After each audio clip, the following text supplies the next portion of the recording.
Bezat Hashem Yidbar, dans la suite donc, de l'enseignement de Rav Dessler. Aujourd'hui, on va parler de ce qu'on appelle le Srut Avot.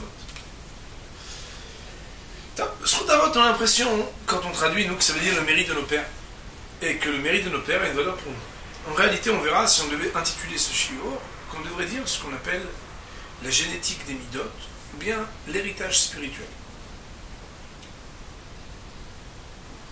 Le Rav de nous dire, comme introduction, qu'il est communément compris par la plupart des gens, excusez-moi de dire, qui n'ont pas étudié, et c'est le cas de le dire, c'est pour moi aussi la même chose. Avant d'étudier, on ne sait jamais, on suppose, et après avoir étudié, on sait, certainement. La plupart des gens pensent que, comme on descend de Abraham, Yitzhak et Yaakov, alors on a un mérite, et que, quand bien même on pourrait faire certaines averot, commettre certains péchés, certaines choses interdites, Akadosh Baruch Hu, Dieu va il va être miséricordieux parce qu'on descend d'Abraham, Yitzhak et Yaakov. D'ailleurs, c'est vrai que dans la Tfila, on demande à Akadosh Baruch Hu, quand on dit Eloken ve'Elokei Avoten, Baruch Ata Hashem Magen Avraham, on rappelle le mérite de nos ancêtres.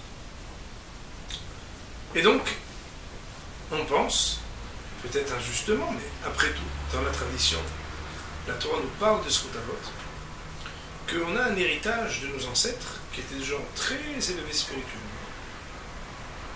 Et que Baruch Hu, il va être plus clément, plus miséricordieux avec nous, en vertu de ça. Alors le Rav, il pose ici, on va dire, 4 points de réflexion pour questionner et interpeller sur ce sujet. Premièrement, il nous dit, où est la justice s'il en est ainsi? Voilà qu'Akadosh Baruch Hu, quand n'importe quel juge, on lui présente quelqu'un, un c'est le petit-fils de l'ami, et l'autre c'est pas le petit-fils de l'ami, est-ce que le jugement pourrait être changé? A priori non. Deuxièmement, mis à part la droiture ou non du jugement, parce que Béhémet, il y en a un, quoi, parce qu'il a fait une Avela et qu'il est le petit-fils d'eux, alors il pourrait être jugé différemment ou non.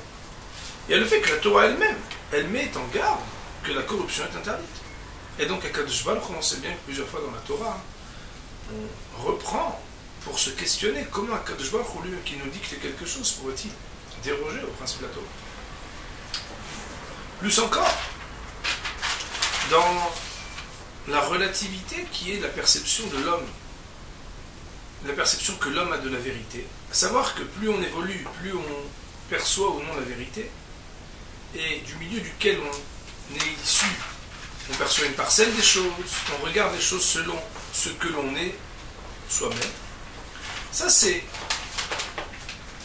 vrai sur le plan du référentiel de l'homme. L'homme, il est composé socialement, intellectuellement, sur tous les plans, de ce qu'est son expérience, sa naissance, sa vie. Et donc, on va dire, les influences dépendent de celui dont on parle. Un homme, il est influençable. C'est pour ça d'ailleurs qu'on le met en garde, pour dire attention à ne pas être corrompu. Mais Akadosh Baruch Hu, lui, qui est la vérité absolue, qui est celui dont on dit qu'il est le Emet la Mito, il est la vérité dans sa plus grande authenticité.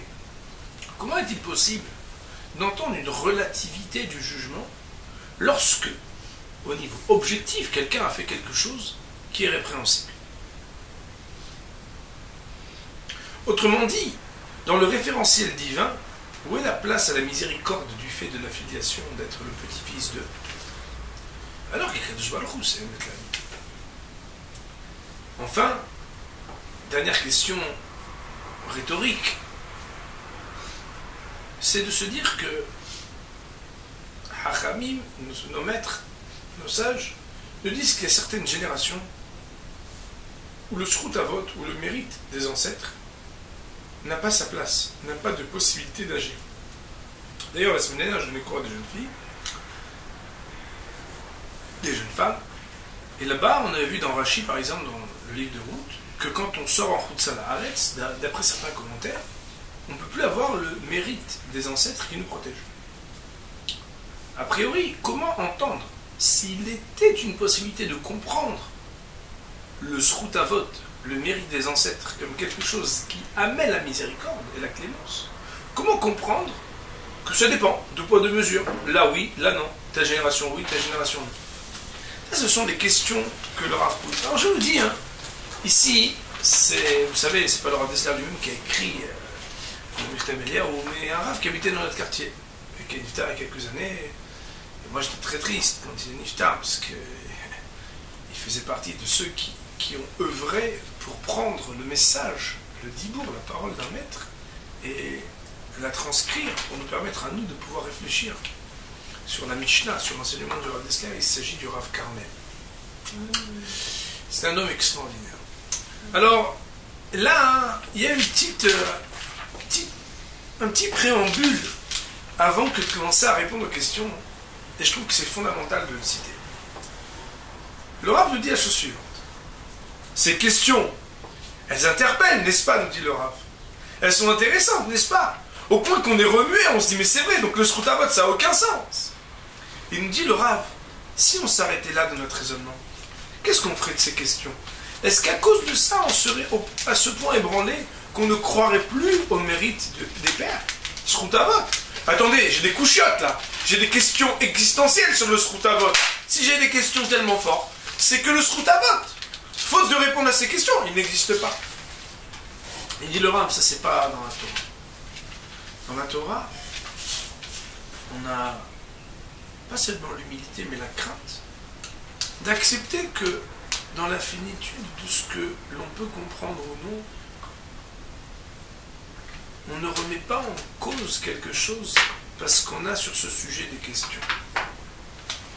Autrement dit, dans la Torah, on sait bien qu'on appréhende le message d'Akadosh Baruch Hu, la parole de Dieu. Et donc, la parole de l'infini, chacun à son niveau, on essaye de l'appréhender et de la comprendre.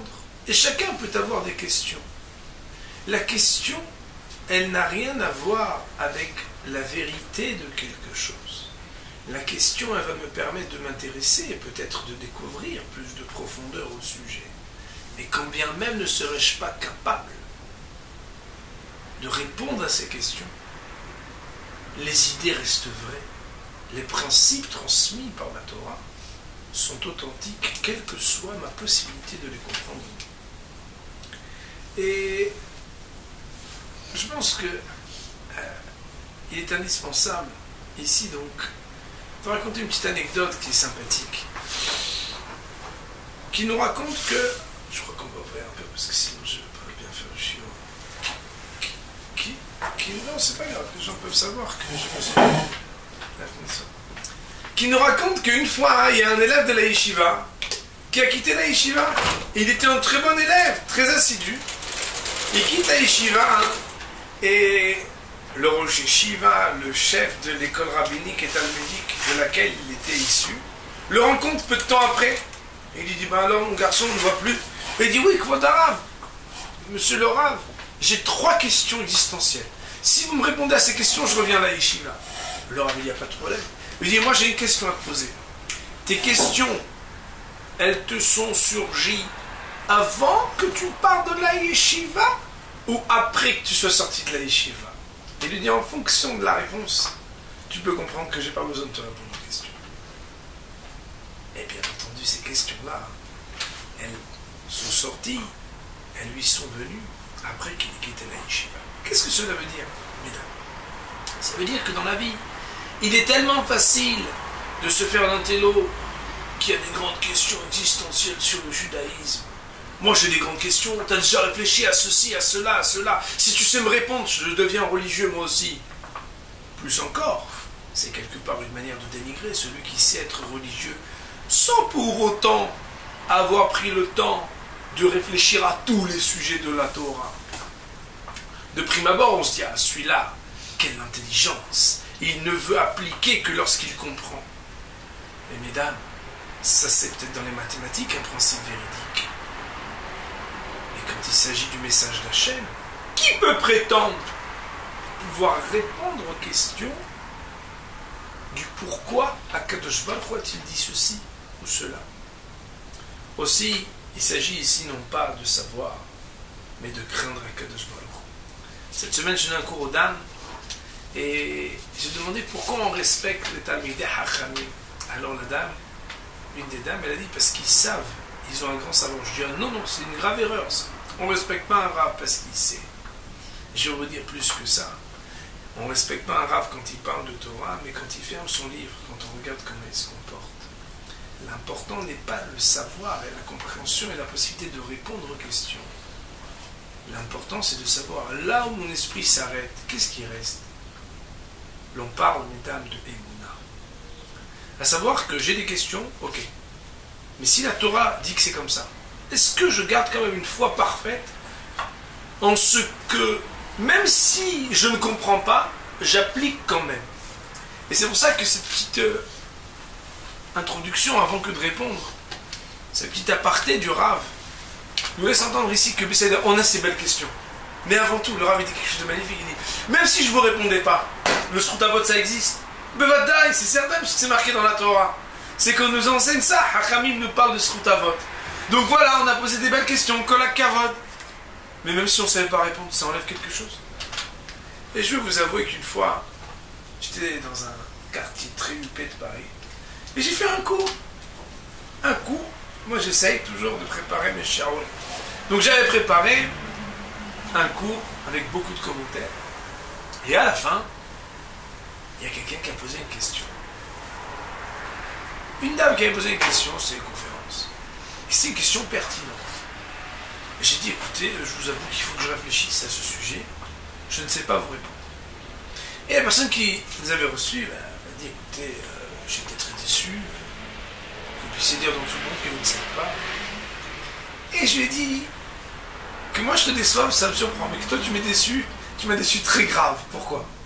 J'ai dit parce que tu penses qu'un sujet de Torah s'improvise comme une partition à lire et qu'on gratte et on fait comme ça. Et même ça, il faut le préparer.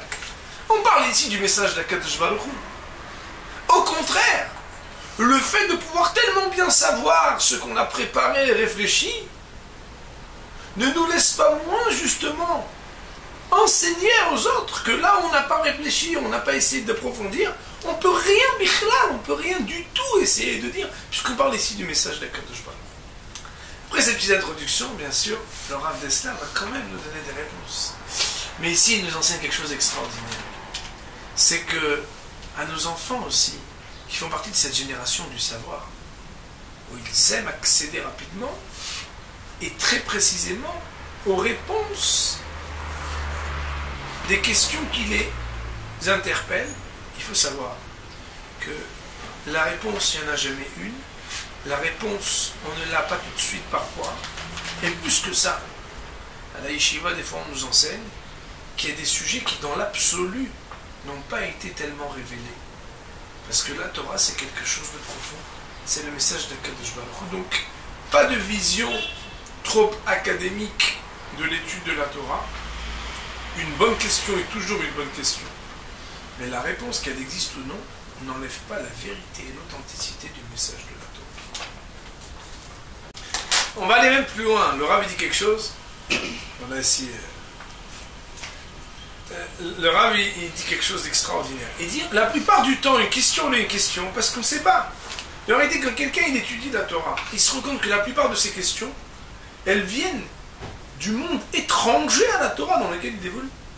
C'est-à-dire qu'en vraie vérité, quand quelqu'un il a une couchée à une question, vous savez que dans les bâtés midrash, on a des gros problèmes. Chaque fois, moi, je fais rigoler les élèves. Parce qu'on pose, Tosfot par exemple pose une question extraordinaire. Et après, la réponse elle est tellement extraordinaire qu'on dit mais comment est-ce qu'on peut avoir une question pareille avec une réponse aussi extraordinaire? En réalité, c'est pas possible. Pourquoi? Parce que la question, elle vient de là où je me trouve, où je pose la question. Mais en réalité, quand après j'ai la réponse elle me vient là où spirituellement je me trouve quand j'ai la réponse. Mais c'est vrai qu'à partir du moment où j'ai déjà la réponse, c'est que spirituellement je me trouve à un endroit où la question, elle n'existe même plus. Eh bien, mettre que chacun d'entre nous, il a pu voir dans sa vie qu'il y a des fois des grandes questions qu'on a. Et Hachem, il nous fait un sourire de nous montrer que cette question-là, en réalité, c'était même pas une question.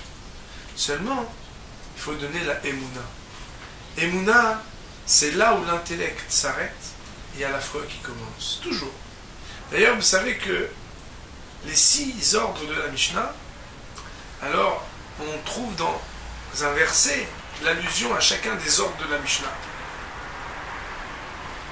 Et le Talmud nous dit Emuna ze seder zara'im. Le mot Emuna, il réfère à l'ordre Zra'im de la Mishnah. Il y a un des ordres, le premier ordre de la Mishnah, c'est Zra'im. Zra'im, c'est les lois de l'agriculture. Pourquoi Emuna, c'est Seder Zra'im? Pourquoi on l'apprend de là-bas? Parce que celui qui m'a mis, il plante sans savoir si ça va pousser. En réalité, au moment où vous plantez, vous savez pas si ça va pousser. La preuve, c'est que des fois, ça pousse un peu, beaucoup passionnément, et pas du tout. Et vous allez, et vous arrosez. Et tous les jours, vous venez, mais le maïs, vous savez pas si ça va sortir, rien du tout. Ça vous dérange pas? Ah, mais il y a une question chaque jour, est-ce que ça va sortir ou pas? Comment vous vivez avec cette question? Si vous vivez trop avec la question, vous arrosez plus. La émouna, c'est d'être capable, même quand c'est dur, quand il y a une question, quand on ne sait pas ce qui va sortir, de rester fidèle. D'ailleurs, le mot émouna, il veut dire la foi, mais le mot ne'eman, il veut dire quelqu'un de fiable.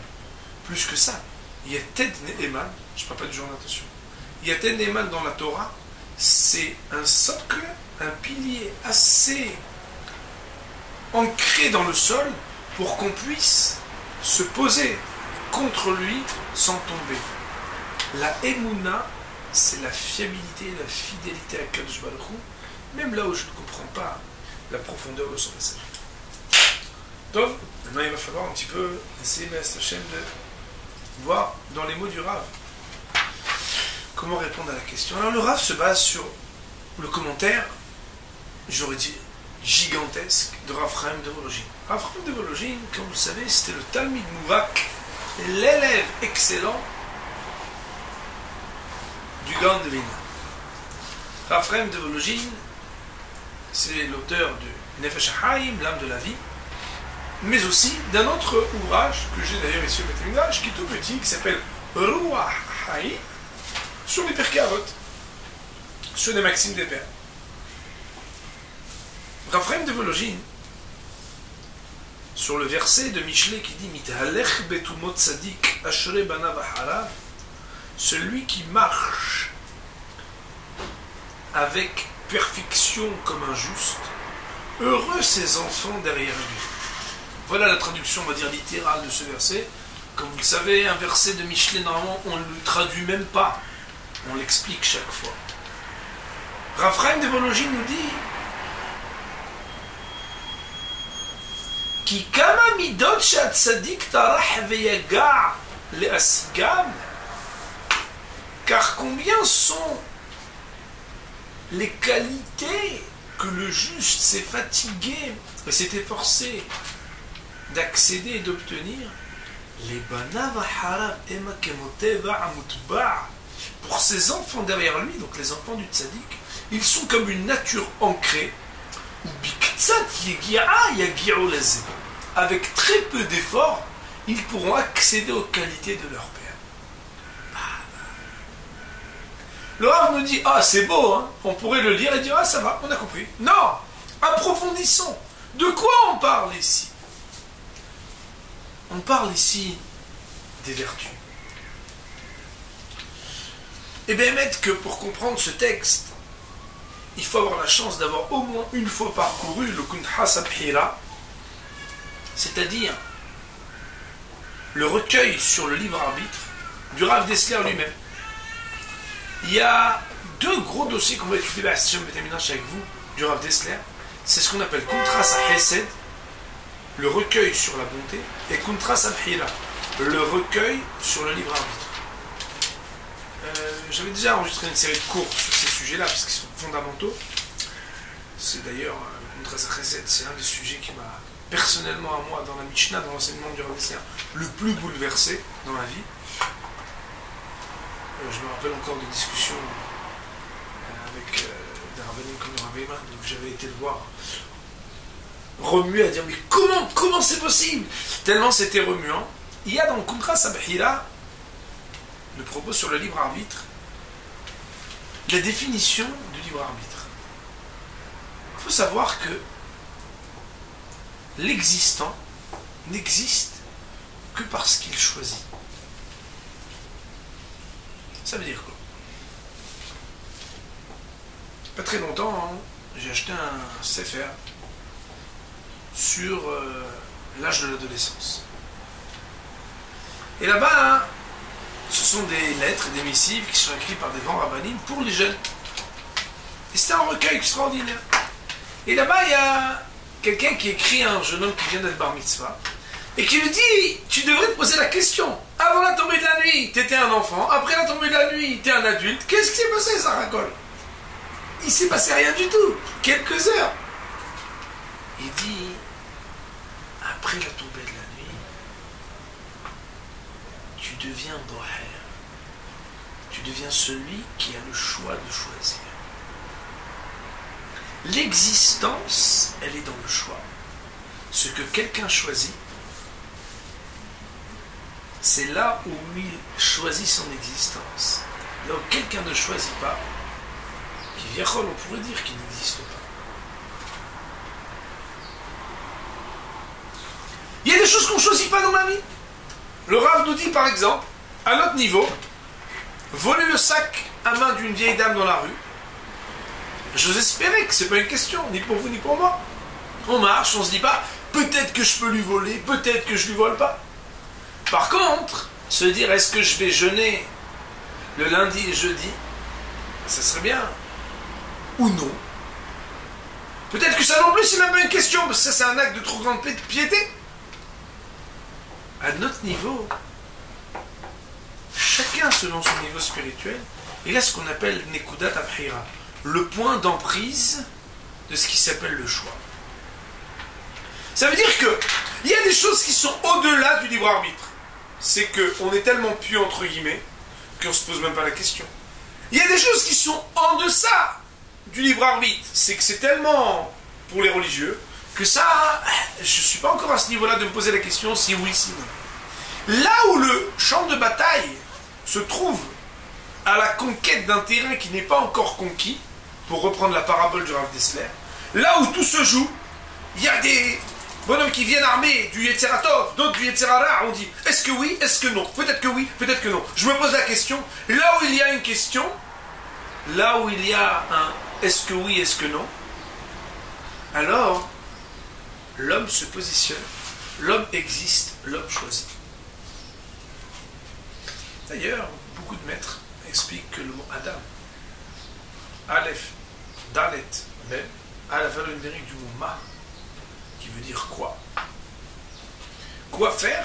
L'homme est une question, l'existence de chacun s'exprime là où on doit choisir.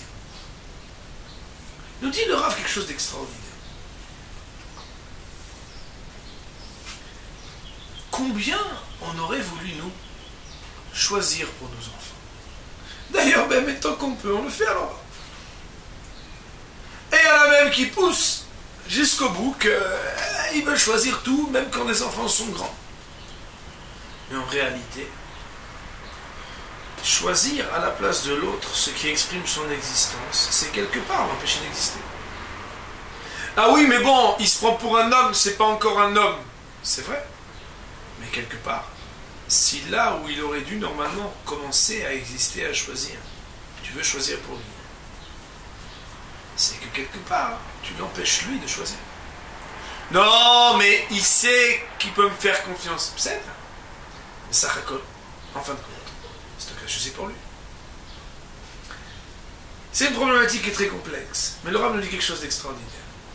Il nous dit que le capital de départ de l'existence est offert comme cadeau de la génération qui précède.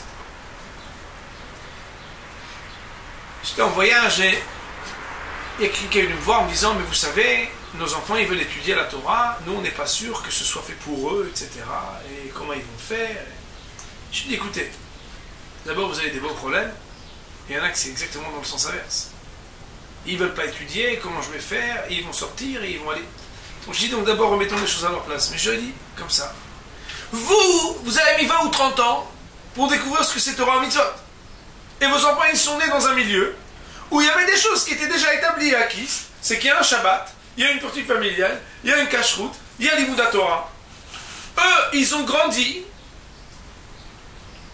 dans un berceau avec au biberon ce que vous avez dû mettre des mois et des années pour accéder spirituellement à ce niveau-là. Autrement dit, il existe dans ce que les parents ont pu acquérir avec le temps, des qualités morales, du code spirituel qui est le leur aujourd'hui, ce qui est transmis comme un héritage de base de l'enfant. Ça veut dire que là où il y avait une question qui a dû demander de grandes batailles pour conquérir par le Yetzer Tov, par le bon penchant, un territoire qui était jadis comme faisant partie du territoire du Yetzer Hara, il y a 1, 2, 3, 10, 15 ans, fait partie de la Nekutat Abhira, du point d'emprise du jeune enfant. À la base, il est déjà bien plus haut. Il hérite des années et des années de travail.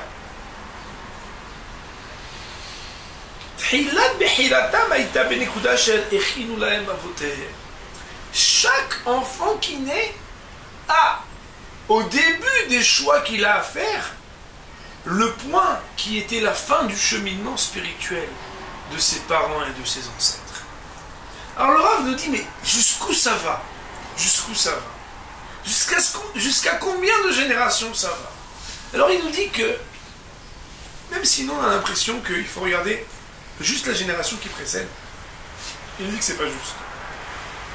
Parce que le Rav de Vologie nous dit que on a vu des gens qui ont pu se laisser tuer au nom du Kiddush Hashem, c'est-à-dire la sanctification du nom d'Hashem, et même des gens qui faisaient ni Shabbat, ni Torah, ni Mitzvot, ils étaient capables, au nom de la sanctification du nom de Dieu, de pouvoir se laisser tuer parce qu'ils étaient juifs. D'où ça leur vient? Il nous dit le Rav, ça vient des Avot. Ça vient de Avraham Avinu, qui a été capable de rentrer vivant dans un feu de Ur Kasdim, dans un four, pour ne pas déroger aux principes qui font son attachement à l'unicité d'Hachem. Il nous dit le Rav, mais comment c'est possible une chose pareille? Ils font ni Shabbat, ni Torah, ni Mitzvot, rien du tout.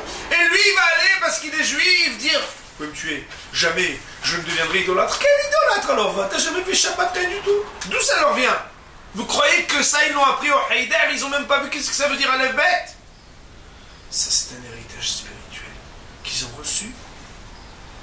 On va appeler ça dans les mots du Rav. Ça, c'est le Zchut Avot. C'est le droit de l'héritage spirituel des qualités et des vertus des ancêtres. Il nous dit le Rav d'ailleurs, tous les 10 nisyonotes, les 10 épreuves d'Avraham Avinu l'ont élevé. Parce que par exemple, le fameux Lech Lecha, il fait qu'il y a des gens pas du tout religieux. Ils parlent d'Eretz Israël. On va aller en Israël, on va aller s'installer. Notre pays, nous aimons Israël. Makara Israël. Alors, et d'où ça vient Israël? Ça fait 2000 ans Israël, on n'en a jamais parlé. Oui, nous parlons de... D'où ça vient? Il dit parce qu'il y a un ancêtre que Lech Lecha, il a tout laissé pour aller à Israël. Il a ancré dans le patrimoine génétique, comme un gène spirituel d'Am Israël, que chaque juif, au plus profond de lui, il a la possibilité d'avoir un élan dont il ne sait d'où ça surgit, d'où ça vient. D'où ça vient? Ça vient de Zchut Avot. Plus encore, on voit que le peuple juif, malgré les difficultés qu'il a vécues et qu'il a dû surmonter, il a pu quand même arriver à avoir l'espoir. Depuis la nuit des temps, les peuples se meurent. Et les peuples qui sont anciens comme l'Am Israël n'existent plus. Il n'y a aucun peuple qui ait survécu. Et pourtant, c'était des peuples établis sur des terres avec des moyens. Comment cet éparpillement, cette dispersion d'un peuple méprisé par les nations a-t-il pu laisser l'espoir? Eh bien, le Rav nous dit c'est parce que dans l'épreuve du Rav, de la famine, nos aïeux ne se sont jamais découragés. Il y avait la famine et ils n'ont jamais eu peur. Ils n'ont jamais été ébranlés dans leur foi et dans leur confiance en la Kadosh Baruch Hu. Kol de Avdin Nishmaya le Tav. Tout ce qui vient d'Hachem, les Tav, c'est pour le bien.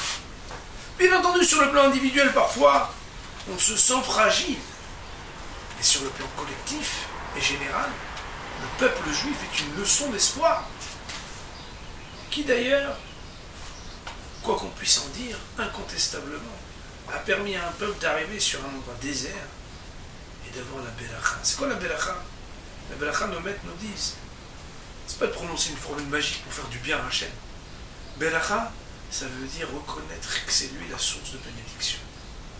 C'est-à-dire de garder le lien avec Akadosh Baruch. Ça veut dire quoi? Ça veut dire que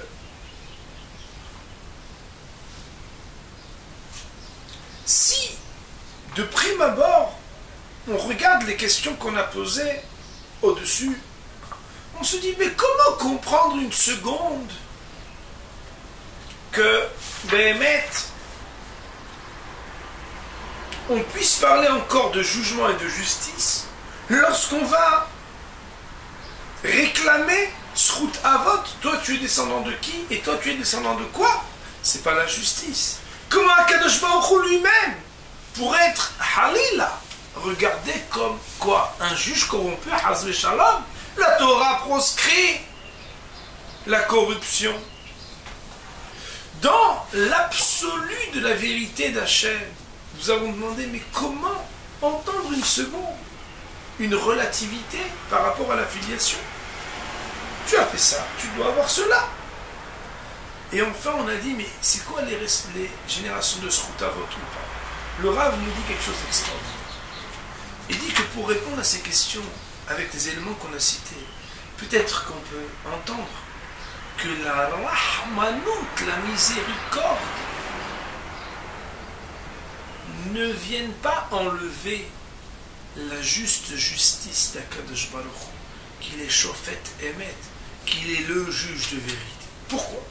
Il nous dit, prenons un exemple. On arrive devant un juge, et là, il y a là-bas, deux jeunes hommes. Les deux ont volé. Un vient d'une famille de très grands voleurs, fils de voleurs, toujours voleurs. L'autre vient d'une famille de gens honorables, anti-voleurs, où tout le monde s'est toujours comporté comme des tzaddikim. Le juge, s'il en juge uniquement que de l'acte qui a été fait, un vol c'est un vol, ne me racontez pas de salade. Mais s'il dépasse uniquement l'acte, puisque dans la vie vous savez qu'il y a l'acte, il y a le ma'aseh et il y a le oseh, il y a l'acteur de l'acte. Prendre en compte le milieu d'où est issu la personne qui agit, c'est quelque part entendre l'histoire qui l'a amené à cette action. Autrement dit, le juge de vérité, quand il voit qu'un jeune homme de très bonne famille avec des gens pieux et des gens droits a commis une erreur, il pourrait penser que quoi? Que ses parents et sa famille l'ont éduqué dans cette erreur? Non. Il va se dire que peut-être il y a ici un écart. Un écart, ça veut dire quoi? Qu'il a pu faire une mauvaise rencontre, qu'il a pu avoir un mauvais ami, qu'il a influencé et incité à quelque chose, influencé dans le mauvais sens pour faire quelque chose de mal. Autrement dit, il peut y avoir un terrain de réhabilitation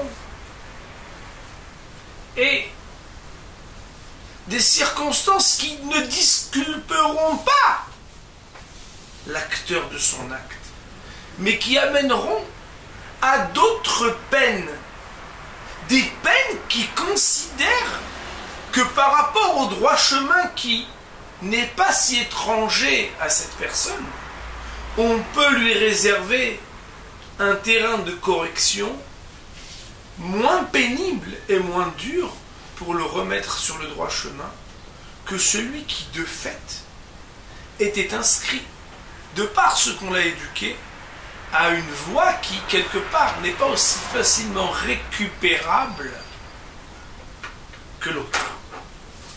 Est-ce qu'on doit y voir ici ici quelque chose qui relève de l'injustice? Pas du tout. Aderaba ve aderaba, au contraire. Entendre le lien et l'histoire, la continuité qui est transmise par la famille, par le milieu social, par les vertus familiales, par l'éducation de quelqu'un, quant au rapport qu'il doit être vu entre l'acteur et l'acte. Au contraire, c'est ça la sagesse et la grandeur d'un juge.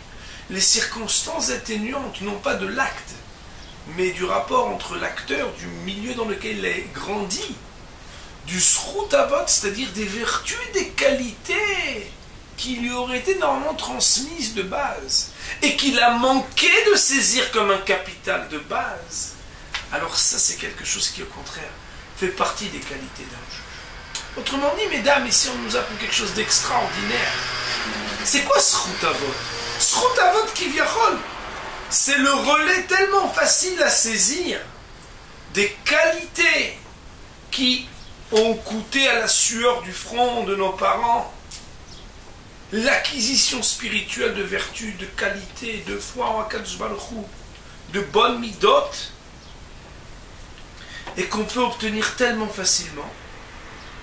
Et même s'il est vrai qu'il arrive que certains tzadikim aient des enfants rechaïm, mais vous savez, les impies qui sont les fils des tzadikim sont ceux qui à la base avaient le moyen de devenir des tzadikim, mais qui ont dégringolé peu à peu, pas à pas, parce qu'au lieu de saisir l'occasion qui leur a été donnée, ils se sont dégradés, littéralement, de grade en grade. Ils ont perdu les galons et les attributs qui étaient tellement facilement à acquérir de la part de leurs parents. Ça veut dire que ce qu'on appelle la midat adin et la midat arahamim, le jugement et la miséricorde due au srout avot, même si, a priori, à première vue, on aurait pu penser qu'il s'agit de quelque chose qui ne fasse pas partie de la justice, le Rav nous enseigne au contraire, un juge qui est le juge de vérité, Shofet Emet, même si jamais on pourrait imaginer que cette qualité de rahamim, de miséricorde, ne vienne à pardonner parfaitement l'acte qui a été fait, il n'en reste pas moins qu'arriver à considérer ce qu'était le srout avot dans cet héritage spirituel qui était devant lui offert dans son berceau et dans son biberon, c'est fondamental de ne pas juger sur le même plan et sur le même pied un enfant de tzaddikim qui fait un acte d'impiété comme un enfant de rechaïm qui commet un acte d'impiété. La miséricorde du srout avot vient justement de cette facilité extraordinaire que chacun d'entre nous offre à son enfant lorsqu'au terme d'une vie de labeur et de fatigue pour acquérir spirituellement ce que l'on a acquis, on se dit mais comment est-ce que... Mais moi j'étais étranger à tout cela. Comment est-ce que l'enfant va le recevoir? Le Rav Dester me dit, l'enfant il le reçoit comme un nouveau capital. Il aura son existence à lui. Il aura son choix à lui. D'ailleurs, il peut même choisir de prendre ce relais et de le jeter par terre. Mais attention, ce qui lui est proposé à la base, c'est de commencer là, de commencer à choisir, dans le bon ou dans le moins bon sens, là où ses parents, au terme d'un cheminement de travail, ont pu accéder par leur yégia, par leurs efforts et par leurs choix. Le Rav il explique comme ça, il dit, srout, nous on le voit comme un mérite inconditionnel. Et c'est ça notre erreur. On le voit comme un patrimoine, comme un capital qui est intouchable. Mais en réalité, srout, dit le Rav, lisons-le comme zakout. Zakout, zach, c'est quand quelqu'un est pur. Si Akadosh Baruch Hu, quand on se présente, même avec des averot, même avec des choses graves, il voit encore un fil d'or qui nous lie dans toute la pureté qu'on a su préserver, un lien filial digne et à l'honneur de nos ancêtres. Cela veut dire qu'on a gardé le Hesed d'Avraham Avinu, son dévouement, qu'on a gardé la foi de nos ancêtres, qu'on a essayé de choyer, de préserver, d'être les dignes descendants, d'avoir Zachut Avot, pas seulement le mérite, mais la pureté qui faisait partie de l'héritage laissé par nos ancêtres. Alors s'ils voient qu'on a quelque chose à voir avec les ancêtres, alors qu'ils viennent à la Kadosh Baruch Hu, je vais vous donner un exemple qui est un peu gasse, un exemple qui est un petit peu comme ça, exagéré, mais imaginez-vous un père qui était tzaddik gadol et un fils qui vient devant le juge qui a exactement la même tête que le père. Quand le juge y vient pour le juger, il ne peut s'empêcher de se dire mais c'est pas possible. Père, comme il le ressemble, comment il a pu faire une chose pareille? Spirituellement, dans l'intériorité, quand quelqu'un il se présente et qu'au plus profond de lui, il garde des attributs et des qualités de ses ancêtres. C'est-à-dire qu'il a voulu jouer au relais de prendre ce qui lui avait été transmis et d'avancer, mais il a failli. Il s'est trompé. Alors il y a la clémence d'Akadosh Baruch Hu. Autrement dit, lorsqu'on dit qu'une génération, ou dans certaines circonstances, il n'y a pas le Zchut Avot, nous parlons de situations où, quand Akadosh Baruch Hu, il regarde celui qu'il doit juger, il voit un netek, une séparation et une coupure entre celui qui se présente devant lui et ceux de qui il a dû recevoir normalement un héritage. Quand on dit qu'on doit kabed et avicha veit imecha, quand on dit qu'il faut honorer son père et sa mère, il ne s'agit pas seulement d'honorer le corps de ses parents, puisque d'ailleurs on voit bien que même quand ils ont quitté ce monde, on doit les honorer. C'est d'être capable de donner le kavod. Le kavod, ça veut dire la place à ce qui nous a été transmis par nos ancêtres. À savoir, ne pas déshonorer le chemin de tikkun, de réparation qui a commencé à être tracé par les anciens. Chaque génération, elle corrige quelque chose. Chaque génération, elle donne un héritage spirituel. Si on est capable d'honorer ce qu'a été la zakout des Avot, c'est-à-dire la pureté et la qualité de ceux qui nous ont précédés, à Kadosh Baruch Hu, voyant qu'on s'inscrit, malgré notre faillibilité, dans un chemin, dans un cheminement, dans un ta'alir, dans un processus de perfectionnement et d'amélioration, cela amène la clémence divine, cela amène la rahmanout, et cela n'est pas manquer de justice et de justesse pour celui qui est Shofet Emet, le juge de vérité, mais au contraire, la vraie midatadin, la vraie rigueur, c'est de savoir entendre là où celui qui est jugé mérite, par sa zakout, par sa pureté, que même quand il faute, on puisse considérer que puisqu'il est le digne descendant, faillible soit, de ceux qui l'ont précédé, et qu'il porte avec lui quelque chose de ses ancêtres, il mérite plus de miséricorde que ceux qui ne l'ont pas. Voilà donc un premier volet sur ce que le Rav Dessler nous explique. Je pense un peu à contre-pied de ce que l'on a vu, communément admis de ce qu'est le Zchut Avot. Baruch Adonai Le'olam Amen.